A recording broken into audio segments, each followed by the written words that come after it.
From Julie Vanloo, whose unyielding chokehold in a loose ball struggle left Sophie Cunningham gasping for breath and questioning every drive to the rim, to Plenette Pierson, whose earth-rattling box-out ignited one of the most infamous brawls in WNBA history. In this video, we're profiling WNBA players who could pass off as high-ranking gang members, exploring the raw potential for intimidation they wield on the court. Hey, before we get into the video, be sure to enter our brand new giveaway. We'll be giving away any of these items. It's your choice. To enter the giveaway, leave a like, comment the keyword, subscribe, turn on notifications, and most importantly, watch the whole video. It's that simple. Julie Vanloo first arrived in Los Angeles in early 2024, fresh off a standout season overseas. Though only 5 feet 11 inches, she brought a muscled intensity and tactical ruthlessness rarely seen in women's basketball. Sparks coaches quickly noticed her laser focus on defense. Her teammates called her the Iron Gate because once Vanloo locked onto you, escape felt impossible. It was a single play in mid-2025 that transformed her reputation from dominant defender into court enforcer and sent shockwaves through the league. On July 18, 2025, during a nationally televised game against the Indiana Fever, Vanloo and Fever wing Sophie Cunningham both lunged for a loose ball at the free throw line. In a flash, Vanloo's forearm wrapped around Cunningham's neck, driving her down into the hardwood. No foul was called. The officials ruled a jump ball, and for a stunned moment, the arena fell silent. The replay showed Cunningham clutching her throat before rising, eyes wide. Broadcasters immediately halted the telecast to analyze replay angles and debate the ethics of such a move, while the live crowd buzzed in shock. Immediately after the game, Cunningham admitted in a post-game interview, "Every time I saw Julie creeping behind me, I had to think twice about attacking the paint. It was protect the ball, or protect myself." Coaches around the league began warning rookies, "Don't challenge Vanloo one-on-one. She'll make you pay." Social media exploded with hashtags like hashtag Vanloo chokehold and hashtag protect your neck, and veteran players confessed to altering entire offensive schemes just to avoid her zone. Even veteran announcers prefaced Sparks games by cautioning viewers, "Be ready for collision." What makes Vanloo's style so formidable is its strategic precision. Opponents describe her as a student of body language, studying shooting stances and foot placements to anticipate their every move. Teammates praise her relentless work ethic in practice. Drills aren't complete until Vanloo has contested every shot and box out. Off the court, Vanloo's quiet intensity only heightens her mystique. She carries herself with a calm confidence, rarely speaking to the media, but letting her game speak volumes, an unspoken reminder that true power needs no words. As we peel back the layers of Julie Vanloo's ascent, one truth emerges. She's not just a player with a fierce reputation. She's an architect of fear on the hardwood.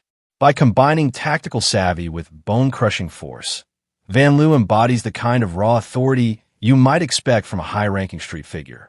Let's journey back to 2008 and dissect Plenette Pierson's thunderous box-out of Candace Parker that sparked a full-court brawl and cemented her place in league lore.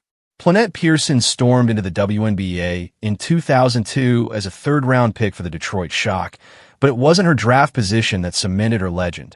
It was the uncompromising force she brought to every rebound. Standing 6'1", with a sculpted frame and a fierce gaze, Pearson patrolled the paint like a territorial commander. Tattoos peeked from beneath her jersey sleeves, interlocking chains and thorn motifs that seemed to echo her on-court motto, "I hurt him before they hurt you." Teammates quickly learned that sharing space with Pearson meant accepting the risk of a bone-jarring collision. Opponents whispered that a single glance from her was enough to make even veteran post players hesitate. The defining moment came on July 22, 2008, in what would later be dubbed Malice at the Palace 2. Sparks flew, not figuratively but literally, as Plenette squared off against rookie Candace Parker beneath the rim. Both leapt for a defensive rebound. Pearson's elbow drove Parker backward. Then she planted her boot indiscreetly on Parker's calf as Candace hit the floor. The arena erupted into chaos. Players rushed in, coaches hollered, and the referees scrambled to restore order. No technical was sufficient to quell the intensity. Pearson had made her point. In that instant, she transcended mere physicality. She became the embodiment of intimidation, the kind that commands respect on any street corner. In the aftermath, Parker would admit she'd never felt more vulnerable on a basketball court. When she boxed out at me, I knew she wasn't playing games, Parker later told reporters. The league fined Pearson but stopped short of suspension, an acknowledgement, perhaps, that her style, however ruthless, was woven into the fabric of her game. Across social media, #PearsonPower trended as fans and critics alike debated whether her tactics crossed the line. Coaches began warning new recruits, "Don't challenge her for that board unless you're willing to bleed." And commentators started prefacing playoff broadcasts with a cautionary note. If you see Pearson's silhouette under the rim, expect fireworks. Away from the court, Plenette leaned into the aura she'd cultivated. Off-court photos show her draped in heavy leather jackets, chunky silver chains gleaming against dark hoodies. In interviews, she spoke bluntly about the necessity of asserting yourself, whether in the alleys of Detroit or on a national stage. She hosted youth clinics where she demonstrated aggressive post moves, teaching aspiring players to stand tall, take space, and never back down. Watching her drill a teenager on proper boxing out technique, it's easy to imagine her as a street corner lieutenant, demanding loyalty and respect. Her legacy endures as a testament to the power of calculated aggression. Plenette Pierson didn't just play hard. She played to be feared, wielding her body like a badge of authority. In a league defined by finesse and fluidity, she offered a reminder that raw force still has its place, an edge you'd expect from a high-ranking figure in any organization where respect must be earned, and fear can be a powerful currency. Chennedy Carter, the Chicago Sky Guard whose unapologetic swagger and hard-hitting defense could make any opponent flinch. From a moment she stepped onto a WNBA court as a first-round pick in 2019, Carter's lean frame and tattooed arms, inked with bold script and geometric patterns, announced her presence long before the opening tip. She moves with a predator's confidence, scanning passing lanes and waiting for the exact moment to strike. Opposing ball handlers whisper about Carter's radar, knowing that even a single dribble too many invites her trademark physicality. The defining moment arrived in June 2025 against the rookie sensation Caitlin Clark. Midway through the second quarter, Clark drove the lane, eyes fixed on the rim and defenders fading behind her. Without warning, Carter planted her foot, twisted her hip, and delivered a textbook hip check that sent Clark sprawling across the baseline. The arena roared as referees signaled a flagrant one foul. On the replay, you can see the shock in Clark's eyes as she clutched her shoulder and scrambled to her feet, the crowd buzzing with a mix of awe and disbelief. In the locker room afterward, Clark admitted, "I honestly didn't see her coming until it was too late." Social media erupted. #CarterHit trended on X, and highlight clips racked up millions of views. Analysts debated the legality of the hit, but veteran coaches nodded knowingly. This was classic Carter. They'd warn newcomers, challenge her sideline drives at your own risk. Rumor has it that even seasoned vets now study tape to anticipate her hip check, carving out alternative routes to the basket just to avoid her charging shoulder. Off the court, Carter's boss persona only intensifies the fear she inspires on it. She favors monochrome streetwear, black hoodies, combat boots, and silver chains, pairing them with mirror lens sunglasses that obscure any hint of softness. In interviews, she speaks in measured tones, dropping one-line quips about respect and earning space. During practice, teammates recount her steely gaze locking onto you from the corner, as though she's mentally marking you for your next inbound. It's a look you might expect from a high-ranking figure in any tightly controlled operation. By fusing striking visuals, tattoos, shades, posture, with bone-jarring hits, Chennedy Carter crafts an image of unassailable authority. She transforms every defensive stand into a public assertion of power, demanding respect in ways both subtle and brutal. When Carter patrols the perimeter, guards hesitate. When she closes out, shooters recoil. She doesn't just play like a high-rank enforcer. She embodies it. Next time you see her take the court, remember, this is more than basketball. It's a lesson in intimidation, taught by one of the WNBA's most formidable bosses. Britney Griner's reputation as the WNBA's ultimate enforcer isn't built on whispers. It's carved into the hardwood and inked into her skin. Standing 6'9" with broad shoulders and an unwavering stare, Griner carries herself like a general surveying her territory. Her tattoos, intricate blackwork sleeves, a roaring lion across her chest, and sharp-edged geometric patterns serve as a visual warning. Cross her, and you risk more than a block. You risk getting bulldozed. The moment that cemented Griner's fearsome aura came in September 2024 during a heated contest between the Phoenix Mercury and the Los Angeles Sparks. Sparks forward Rickea Jackson, known for her crafty post moves, backed Griner down in the paint with a series of pivots. As Jackson spun to face the basket, Griner met her shoulder to shoulder, shoving Jackson off balance with such force that the rookie tumbled to the baseline. In the instant stall before the whistle, Griner's fists clenched at her sides, and her eyes never flickered. She wasn't angry. She was asserting dominance. Both players were assessed double technicals and ejected, but the lasting image was Griner's unflinching posture, her frame looming over a sprawled Jackson. In the aftermath, Jackson admitted in a post-game interview, "I knew she was going to push, but I didn't expect her to leave me flat on my back." That's when you realize you're dealing with a different level of physicality. Analysts dissected the replay on highlight shows, noting how Griner's shove wasn't a reaction. It was a statement. Coaches began cautioning opponents to brace for impact whenever Griner patrolled the paint.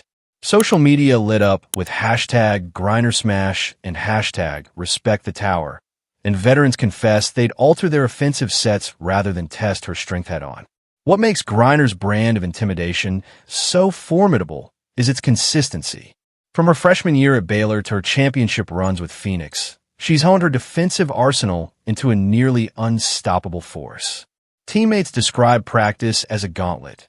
Griner challenges every contested shot, every rebound, and every crossover, forcing guards to adapt or be thrown off rhythm. Opponents recount that even a casual bump against her can sap momentum. Her mass alone disrupts timing and forces extra dribble or a pass. Off the court, Griner's style reinforces her on-court persona. She favors sleek, all-black attire, leather jackets, combat boots, and mirrored aviator sunglasses that mirror the look of a high-ranking figure accustomed to wielding authority. In interviews, she speaks with measured calm, her voice low and steady, betraying no hint of intimidation, though her words carry weight. Control your space on the court or off it, she often reminds young players during community clinics. Watching her lead a group of aspiring athletes through defensive drills, one sees why she's as respected as feared. She teaches the art of physical dominance with the same precision she demonstrates in games. Britney Griner doesn't just play basketball, she commands it. Her combination of towering presence, deliberate aggression, and strategic precision make her the WNBA's quintessential boss. When she stakes her ground under the rim, opponents know they're not just fighting for a rebound. They're stepping into her realm. And in her realm, respect isn't asked for, it's demanded. From the thunderous forearm choke of Julie Vanloo to the earth-shaking box out of Plenette Pierson, the hip-check precision of Chennedy Carter, and the towering dominance of Britney Griner, we've met the WNBA's most intimidating enforcers, each one boasting enough raw presence and swagger to command any room, court, or corner. But what ties them together is more than just physicality. It's a calculated projection of power that mirrors the aura of a high-ranking street boss. Julie Vanloo turned a routine loose ball dive into a moment of pure intimidation, her iron grip on Sophie Cunningham's throat sending a clear message. In Vanloo's domain, respect is non-negotiable. She built her reputation on studying opponents' body language, striking at the precise moment when hesitation appears. On film, her chokehold replayed like a warning shot. And in practice, her unrelenting energy became the template for all Sparks defenders who learned to fear her gaze before feeling her strength. Plenette Pierson's legacy was forged in the heat of malice at the Palace too, when her brutal box-out of Candace Parker escalated into a full-court free-for-all. Pearson didn't just contest a rebound. She dominated it, stepping on toes and egos alike. That single act of aggression became legendary, a defining example of how physical assertion can shift the balance of power. She taught the league that sometimes you have to hurt him before they hurt you, and she wore her scars and tattoos like badges of authority. Chennedy Carter's hip check on Caitlin Clark was surgical. In one fluid motion, Carter anticipated the rookie's drive, planted her foot, and redirected the entire play, with enough force to earn a flagrant one. Her lean frame and inked arms weren't just for show. They reinforced her reputation as a predator who prowled passing lanes with calculated intent. Carter's radar makes guards rethink every dribble, and her cool demeanor off-court only sharpens the edge she carries on it. Britney Griner stands tallest, literally and figuratively. At 6'9", every movement of hers under the rim feels like an edict of dominance. Her elaborate tattoo sleeves and roaring lion chest piece frame a presence that's part general, part gladiator. Whether she's shoving Rickea Jackson off her path or leading defensive drills in community gyms, Griner embodies a controlled form of intimidation. Measured, consistent, impossible to ignore. When she plants her feet, she stakes claim to space in a way that echoes the uncompromising authority of a high-ranking figure. Taken together, these four women illustrate how style, stance, and sheer physical force can create an on-court persona that transcends sport. The shaved heads, heavy tats, aviator shades, and leather accents are more than aesthetic. They're visual affirmations of power. And while the WNBA remains a league defined by finesse, skill, and teamwork, these boss figures remind us that respect is earned both through talent and the willingness to patrol your domain with unyielding intensity. So next time you tune in, watch not just for the points and assists, but for the moments when these women transform the game into their stage of authority. Who among them do you think best embodies the vibe of a high-ranking gang boss, ruling their territory with an iron fist, and why? Drop your pick in the comments. Hit subscribe for more deep dives into the WNBA's most electrifying personalities, and join us as we uncover the power, the style, and the swagger that make these players unforgettable.